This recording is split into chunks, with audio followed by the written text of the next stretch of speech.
It's really about kind of change through the arts for me, and I think that there is an acknowledgement again of the history and of working within these spaces that is really exciting, because it doesn't feel like whitewashing the past. Like, it doesn't feel like ignoring, it doesn't feel like gentrification. It feels very honest and raw.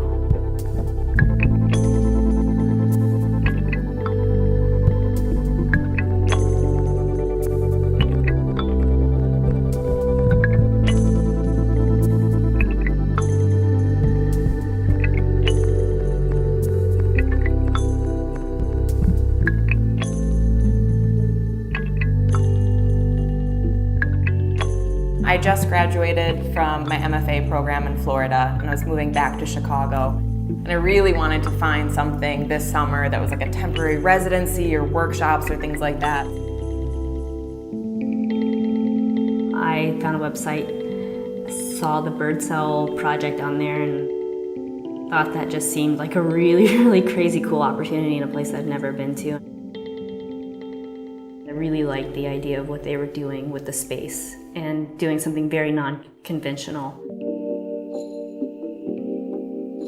This was a residency that allowed like an insane amount of freedom in the diversity of artists that could come in and how we could respond to the space. There's something about the decay that feels like very natural, and then it feels just kind of about like time taking over. But the 1980s like lap pool and sauna felt very much like this archive of time, of like human time, that this thing was constructed not that long ago, and it was, you know, collectively used and then now collectively ignored.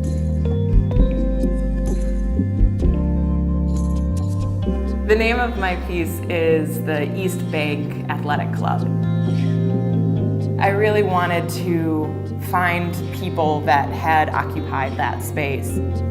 And I posted a picture of, you know, what the pool currently looks like, and asked, you know, if anyone had stories about it, or, you know, how it was used, when it was used, anything like that. And I had a number of people respond. The first figure when you walk in that's in the sauna, it was modeled after a woman named Karen, who has lived in Mishawaka since the 1960s, and in the 80s she did water aerobics in the pool. The other male figure is modeled after a man named Larry, who actually not only used the lap pool, but helped construct the drop ceiling that's above it. And so the fact that it was both someone that used it and someone that like created the space, I thought was really interesting to create a likeness of him back in that space.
I'm interested in the small things that people do over and over again that actually make them who they are. This piece is about a man named Mark, he's 56 and he has dementia that was induced by alcohol. He oftentimes asked me where Sandy was, his wife that passed away. And every time I have to tell him, she's not here anymore. I would be with him about 5-6 days a week, 8 to 9 hours a day, documenting that, and came up with 569 times. I over the course of 11 months that he asked about someone that was obviously a huge part of his life that had passed on that he couldn't even remember.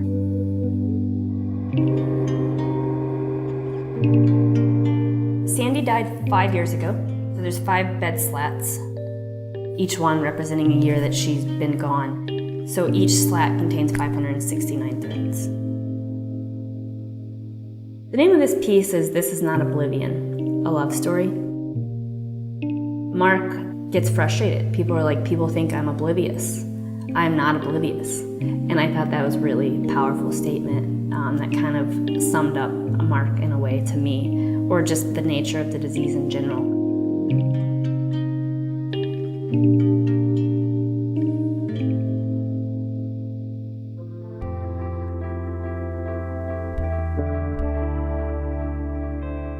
All of us artists are required to spend a certain amount of time in some sort of art organization giving our time to South Bend. I knew I wanted to do something outside and with kids.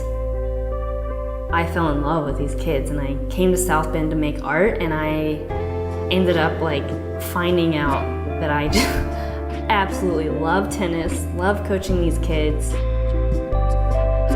So I met with Miles and Alani, and they, kind of put it out there of would you be interested in starting your own camp? And I was really interested. We were able to bring out tables and set it up in the backyard.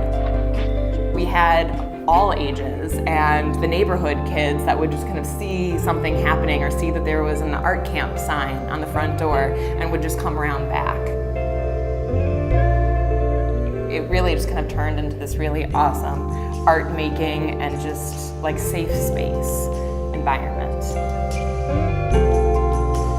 The community that South Bend has and the people I've met has made me think about living here more often than once. It's a community that's actually a community, and it's amazing. I did not expect to see the number of entrepreneurship that was happening here and the level of creativity and the embrace of the arts, that I'm really excited after seeing South Bend to continue to see it in the next 10 years. I think there's going to be massive changes.